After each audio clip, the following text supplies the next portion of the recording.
Okay, that sounds good.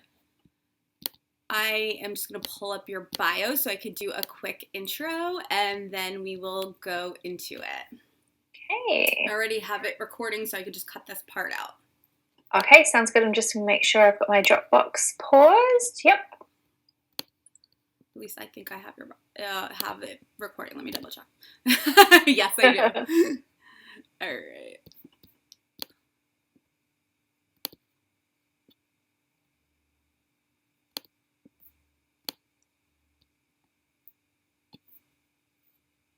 Okay.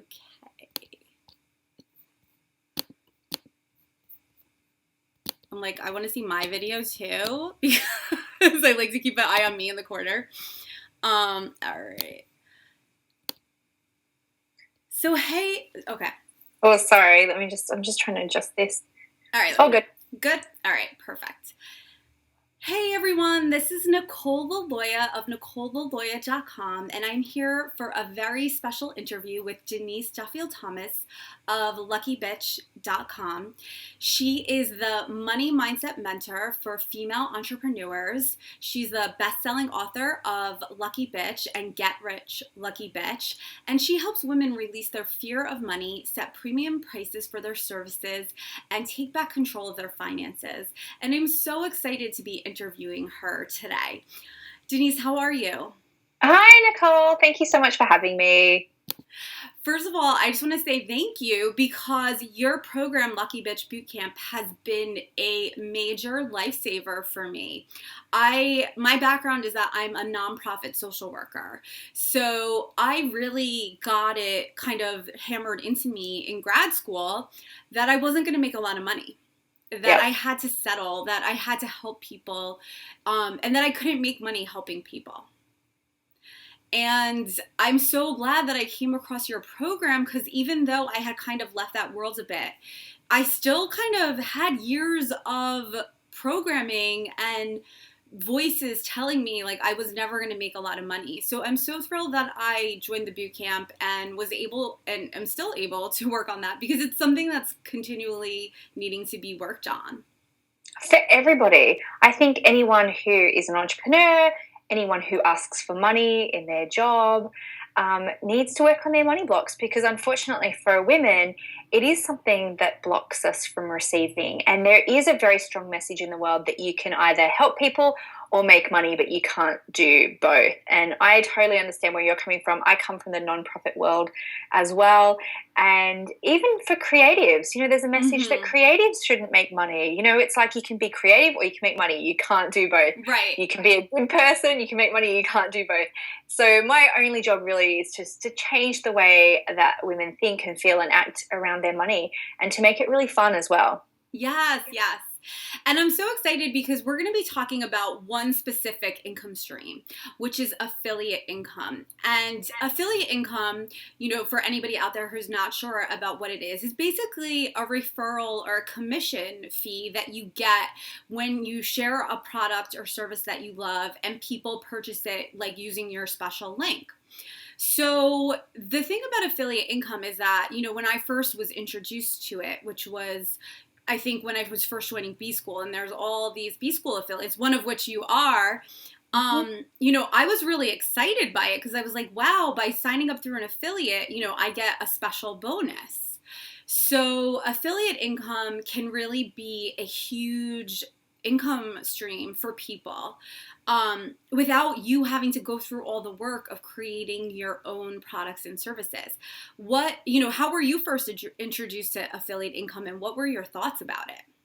Well, you know what? I think a B school was probably one of my Yeah. first examples because I hadn't seen anyone really use it as well as Marie Forleo does in B School. And so before then, I was really wary about it. And also, I think she really set the bar in terms of how organized you could be Mm-hmm. for your affiliates Right. and the resources you can give people and all that kind of stuff. Previous to that, I'd only seen men do it. Mm-hmm. And it was about very much about competition and smashing the competition. And Marie does do a leaderboard for sure, but it just felt kind of icky when I'd seen it done in the male kind of internet marketing Right. world. So Marie was my first kind of I guess, introduction to Yeah. doing that. And it was a program that I had done myself. So I was so happy to promote something that I had done and that I had believed in. And I think that's probably the biggest thing that was holding me back for a long time, was that I just wasn't sure. I didn't want to promote things that I hadn't have used myself. Yes. And I have to say that when I was first introduced to affiliate income and seeing the affiliate model, I was like, wow, that's really cool. Like, what an amazing way to make money. And then I was like, oh, I can never do this. I'm a therapist. Like, I can't sell other people's stuff. That's wrong.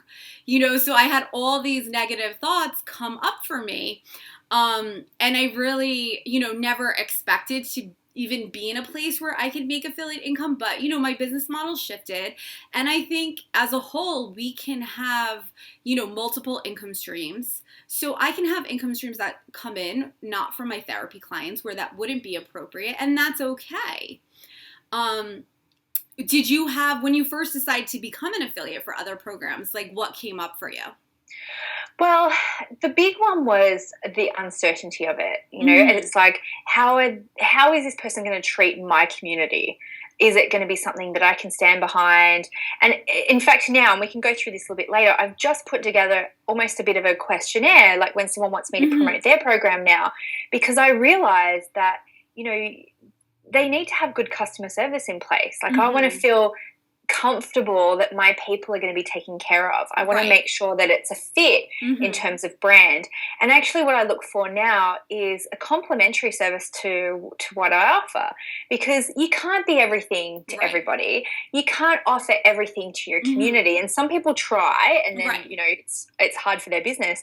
But if you think, okay, I do this, here are all the other things that my audience wants me to give them. I can't do it. Okay, well, then you can look at all the different things that, that you can be an affiliate for. But for me, I think the biggest thing at the start was not knowing how to start. The biggest thing for me now that I have a much bigger list and a bigger audience is making sure I'm taking care of that audience and not just being an affiliate because somebody asked me to, to be honest. Yes. And I have to say, even myself, I don't have a huge list yet, but I've been able to turn it into a profitable income stream by, really just supporting programs I love, such as yours. And, I have to say, it was really exciting that you did a blog where you shared, everything about your business and your finances, and you shared about affiliates, and I was number 3 on the list. And to me, that's so exciting. And it just shows that anybody could turn it into a profitable income stream. You don't have to have thousands and thousands of people on your mailing list. You just have to really, I think, be authentic about it. And that's why my program is called the Authentic Affiliate Academy, because it's about really helping your ideal clients, helping your audience find programs, solve problems that they have that you can't solve, because we can't be everything to everybody, and when we try to be, it doesn't work well. Absolutely. I think the other thing that was interesting now that I look at my evolution as an affiliate, at the start, I think my money blocks played into the type of affiliate things that I would offer my clients. And B School was a big stretch for me because it was a $2,000 program. And so I had to kind of look at my own money blocks and think, wow, is that too expensive for my audience? But because I had invested in it, I could see the value, definitely. But I do notice that my evolution has changed. At the start of being an affiliate, I would definitely look for lower cost products and programs to affiliate. Now I wouldn't do that. I wouldn't send an email for 50% of a $10 ebook. But that is a good place to start if you're still working through your money blocks and you're getting kind of triggered by price points of other people's programs. Now I've kind of got a little bit more of a criteria of what I think would be worth it for me to send out an email and what I expect to make from an affiliate promo. So it's okay to evolve that over time. It's okay to change what you affiliate for over time as well as you evolve and as your audience evolves. Yeah, and I think what's cool about being an affiliate is there's really no selling requirements. I had someone who reached out to me with a question and it was like, I feel bad if I become an affiliate and I don't sell anything. But I'm guessing you don't have any feelings about that in terms of your affiliates and how much they sell. It's really just an opportunity for them. Oh, absolutely. And again, you can change your criteria over time. So at the moment, anybody can be an affiliate for my Lucky Bitch Money Bootcamp. I don't really promote it outside of my bootcamp, though, because I would prefer people who have done my bootcamp to be an affiliate. So I don't make a big push for affiliates outside of that program, but also you can change your criteria over time. So in the future, and especially this year, we're working on a bit more of a JV affiliate kind of model where we can do kind of blended promotions with people. And because my program's evergreen as well, it's open all of the time. There's not one big promo period like B School. And I think the benefit for affiliates for that is that they could maybe, have their own time where they're promoting something. But I will have criteria in place for that. If someone wants to do a joint webinar with me, I will have criteria in place for things like that. But in terms of, selling requirements or minimum number on list, no, definitely not. But it's your program. You feel free to do whatever rules you like, when you're on the other side of it. Right. How has it been for you then? When did you decide in your business to add affiliates into your own business model? Yeah, that's a really good question. I'm not 100% sure, to be honest. I think it must have been when I moved to Infusionsoft, because I think my first two email providers, I was with Constant Contact and I was with One Shopping Cart. And One Shopping Cart did have an affiliate program, but it was kind of a little bit tricky to use. So I think it must have been maybe in year 3 of my business, I'm in year 6 now, where I decided to offer affiliate stuff. And I think the mindset stuff that came up for me was, wow, giving away 50%, like it felt like a lot, and it felt like I was giving up. I was like, oh, wow, it didn't feel like a win for me at the time. And I think that was definitely a money block. And what I've realized since then is if you invest money in advertising, for example, it's really tricky to forecast what returns you're going to get from your advertising dollars. And you have to pay the advertising up front, and there's just there's so many variables that come into play for advertising.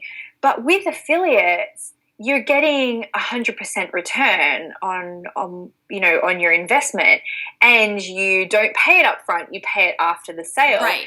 So there's very little risk involved, but I know right at the start it felt like, oh, I'm giving up 50% of my revenue. The other interesting stat that's come up now after doing affiliates for 3 years is I find that my affiliate payouts, it follows a very predictable pattern, and it's usually about 25% of my overall sales. So even though you think you're giving away 50%, not every sale is going to go through an affiliate.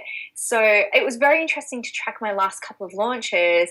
And so now you can build, like if you know stats like that from your previous launches, you can build that into your profit and loss forecast. I was so happy you shared that number, because I was curious. It was like, how much does go through affiliates? And I'm sure it is different for every person, but at least you have an idea. You can approximate, and you do need to look at your own numbers, because if you are, if you do say have 50% going to affiliates, then you definitely have to adjust your sales goals and your income goals.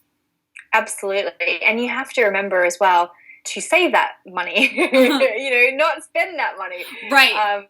For me, I keep that in my PayPal account, and I know, the payout figures over time, because some people are on a payment plan. And that's been a real learning experience as well. The first couple of times that I did that and I had big launches, I didn't save that income. I was just like, oh, this is all mine. And it's like, no, it's not, 25%.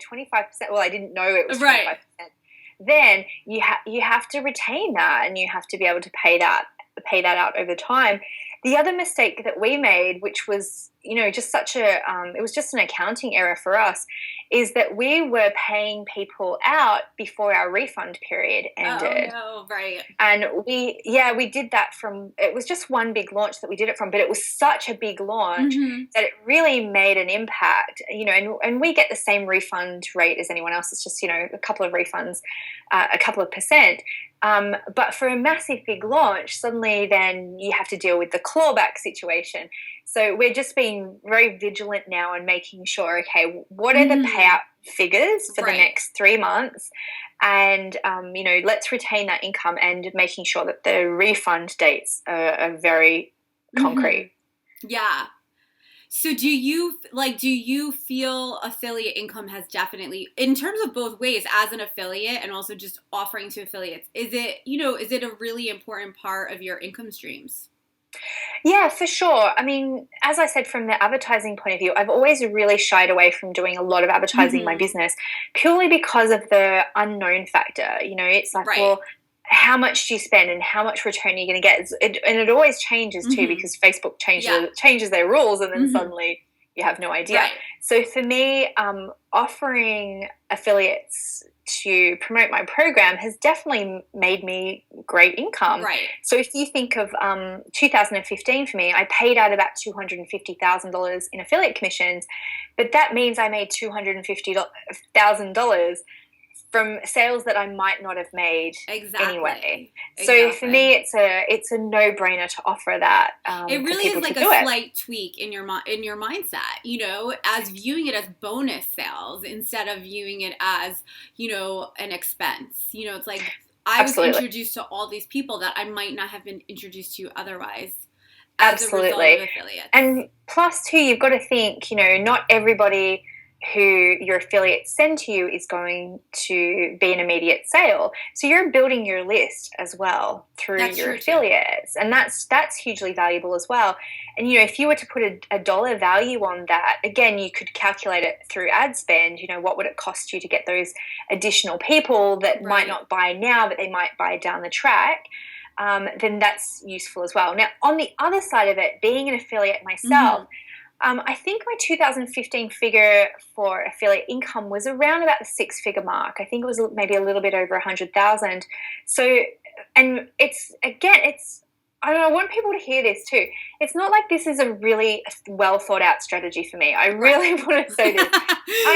I'm really not that organized with both my affiliate program and my Right. affiliates. It's not like I've got this amazing behind the scenes organized Right. strategy with Mm-hmm. it. Sometimes it's like, oh, Right. like, and you know this from being an affiliate of mine too, Nicole. Quite often, I don't tell my affiliates I've got a promo coming up. It's Yeah, like, thanks hey a lot guys, about that. yeah. Like, It's a lot of don't think organization. I'm starting to figure out affiliates for my own affiliate academy. And I'm like, oh my God, there's so many little things to think about between like providing them with content, which I love being provided with content. It makes it so much easier because when you're giving me great content, I could just schedule it in. Even if I'm adjusting it a little, it's like copy paste, And I love actually being able to be an affiliate for your free stuff too. So your webinars and your freebies, like that's so important. And now as I'm trying to figure out what affiliate program I can use because I'm not at the Infusionsoft level yet, that's important to me. I want them to be able to share my free stuff too. absolutely. That's really key. But I think you don't have to be super organized on Mm-hmm. it straight away, and you Mm-hmm. don't have to be perfect with it. Right. And I'm definitely not perfect on either side of being an Right. affiliate, and I see that on the other side too. As an affiliate, there's not that many people who are organized either. So, Right. don't feel Yeah. bad. Like even the really big promoters, like sometimes they'll contact me and go, hey, I've got a promo. It's like this week. Do you want to promo it? And it's like a little heads up would be nice, but then I remember Right. I don't get Yeah. people You're like, give me a heads up mine too. So everyone is just kind of Right. winging it, to Right. be honest. Now, let's just say when you started out, could you ever imagine bringing in six figures from affiliate income alone? No, definitely not. Because when I first started, six figures was my entire income Right. goal. Like that, yeah.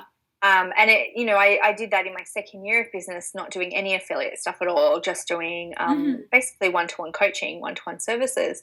And the great thing is too, if you don't have a lot of launches and you don't have a lot of staff, your people are still interested in improving themselves, doing courses, all that kind of stuff. So you just have to make sure that it is a good fit. But I'm okay to do up to kind of one affiliate promo a month to my audience, as long as it doesn't clash with something that I'm promoting as well. And I think too, the other great thing about when you start to segment your list, so sometimes someone will contact me and say, hey, can you do this promo? And I say, look, I'm promoting say, for example, my boot camp at the moment, but I'm happy to promote it to people who have already done my boot camp. And so I've got that list segmented out. And not only that, my boot camp list, I've got that segmented out into new people, so people who bought in the last 8 weeks and people who've been there for longer. So I don't want to promote something else to someone who's just like literally just bought my boot camp. It's like, hey, buy my boot camp, buy something else. It's like, I'm giving them kind of 2 months of no promos, and then I can say to them, well, hey, look, here's another complimentary thing. So you don't know, it's not always all or nothing. It's not like, oh, I have to promote this to my whole list. Sometimes you can be a little bit smart about it and say, okay, well, that's not going to work for my whole list, but it could work for this little segment of your list. And, and say if my affiliate income is about 10% of my overall income, I think that's a really good goal to shoot for, no matter what your income level is. I think 10% is nice. It's not too much, it's not going to be too much of a focus for you, because I think you should focus on developing your own stuff as well. But it's also a nice little earner. And I haven't been very good at tracking it over the last 6 years, but I bet if I went back to when I started promoting for other people, I bet it would probably have followed that same kind of 10% income stream. Yeah. And, it really is amazing to think about just, I remember when I made my first affiliate sale, it was like $500 in one shot. And I was like, oh my God, that's almost a week's salary at my part-time job that I just got from like sharing somebody's webinar that they went on to buy it. And I have to say, like, being an affiliate for you and being an affiliate for other people, and, it's always like, I'm just happy to volunteer my experience, and my real experience with it, the things that I love about it and the things that I think could be stronger about any program, because I think that's helpful for people. Oh, it absolutely is. And people really appreciate that honesty as well. Whether or not you're offering a bonus to people who go through your affiliate link, I think the best thing you can do is be honest. And I'll tell you a really amazing trick, right? Okay. So Natalie Lucier is my top affiliate. I'm sure she doesn't mind me saying that. And she is such an affiliate pro. And I remember a couple of years ago, a friend of mine was Googling my money boot camp because you couldn't find it on my website. Right. How's that for a money block, right? With my money boot camp. And she said, oh, when I Google your money boot camp, the first hit is Natalie Lucier's review of your boot camp. And so Natalie was cleaning up as an affiliate because she was so smart about it. And if you look at all the things that she affiliates for, she writes very in-depth reviews, good and bad. And, she's really positioning herself as a thought leader of somebody who who can give you really trusted recommendations. Yes. And I think if that's something that you want to do, to be a person that people know, they can come to you and they can get some really good recommendations, then it's a great strategy as an affiliate. Yes. And, actually Natalie was the first person I was an affiliate for. And I remember just, signing up, and I became an affiliate for her because I bought B-School through her affiliate piece. And I remember I signed up when I got the initial email to be an affiliate, and I was like, oh, let me just try it. This is not my target market, but I'll never really sell any. But, just by sharing her free webinar, I got a bunch of people signing up for it, and she sent out an email with the rankings, and it kind of like stirred that, like, wow, like, thank God she did that, because I probably would have never even noticed that I had gotten anybody signed up for the webinar, and I think that was really, like, fun to do, and I didn't feel competitive about it. Like, I wasn't looking at other people like, I gotta beat them, but more like, wow, like, look at my outreach. Like, people value my opinions, and they take me seriously, and they appreciate the content that I'm sharing with them, and there's something really nice about being able to do that. First for someone whose program I respect, like yourself, like, I love that I could share it with people. I would share it anyways, and I think that's a key of being an affiliate. Is this something you'd share regardless of getting money for it? Oh, absolutely. And another great thing that I've seen people do, and I think you do this too, Nicole, of having like a recommendation page on your website, and to have even disclaimers on there, which you should do anyway, to say, I'm an affiliate for stuff, but it's like, whether you go through my link or not, I absolutely recommend, and this is this is the stuff that I use, and sometimes I share things that don't have an affiliate link on there, just because I think it's a great resource, and maybe I can't be bothered getting the link or whatever, but you do need to be seen to be promoting things that really work. And that's why I think you start to, as your list gets bigger, and this is what I'm doing, is to do a little bit more due diligence on programs before I promote them now, just to make sure. And I'll tell you what I actually have on my form. So I think it's really helpful for people to know when you're putting your own program together. So I'll ask things like, how many times have you run this program before? How many people have you had in it before? What's your customer service team like? Because I've got quite a big list now. Right. And it's like, you don't want to overwhelm someone if they've only done it twice and they're the only person doing the customer service. Can I see screenshots of the inside of the program? Can I see all this? Because I have a responsibility to my audience to make sure that they get a really good quality product, not just because I like the person or. Right. Absolutely. You want to make sure it's genuine content. And I think there is also a point when, even if you haven't taken the course, you give out amazing free content. So there's probably people who follow you who just haven't invested in bootcamp yet, but maybe they've read the book or they read your blogs every week, and they probably feel good enough about recommending that they would be comfortable, being an affiliate. So absolutely, and I'm totally fine with that as well.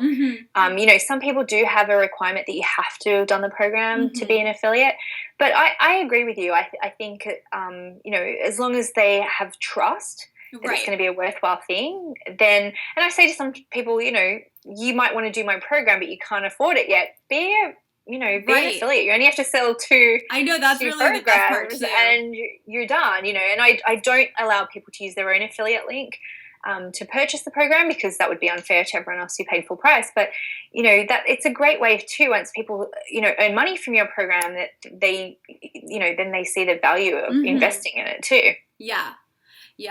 Well, thank you so much for joining me to talk about this, because I think this is something that, I agree, like affiliate income, I think it's still associated with kind of the sleazy man marketing kind of thing. And, in my affiliate academy, it's actually all women as of right now, but it's really just about being authentic and helping people solve problems that you can't solve yourself. There's better solutions out there. So why not introduce your customer base to those solutions? Help somebody, you admire, get more people into their program. And I have to say, I am grateful to be an affiliate for your program, because I've made amazing friendships with the people who've bought through me, because they know that they could reach out to me and ask me a question. I check in and say, hey, how's it going? And I've never, everybody's always like, I love it so much. I love seeing them post in the group. I feel connected to them because I know that I helped bring them into it. So you also even form great relationships with people being an affiliate that you might not form otherwise.